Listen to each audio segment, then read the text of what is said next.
মালদ্বীপের তরুণ শিক্ষার্থীদের বিভিন্ন দেশে উচ্চশিক্ষার পাশাপাশি ক্যারিয়ার গঠনের সুযোগ করে দিতে দেশটিতে শুরু হয়েছে 3 দিনব্যাপী শিক্ষামেলা ভাড়া এক্সপো 2025। বৃহস্পতিবার দেশটির হুলহুমালে সেন্ট্রাল পার্কে শুরু হওয়া এই মেলার উদ্বোধন করেন ফার্স্ট লেডি সাজিদা মোহাম্মদ।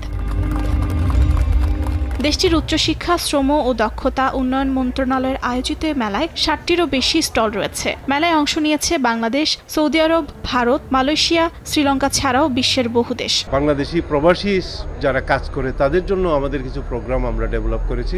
অদূর ভবিষ্যতে তারা যাতে স্কিল নিয়ে চাকরি পায় সেই ব্যবস্থা মিয়ান্স কলেজ করে দেবে।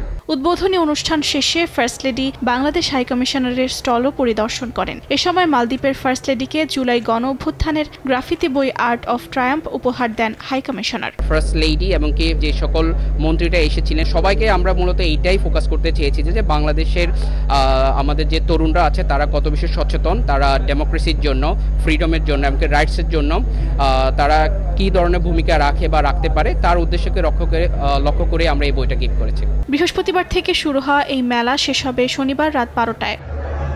সময় সংবাদ, মালদ্বীপ।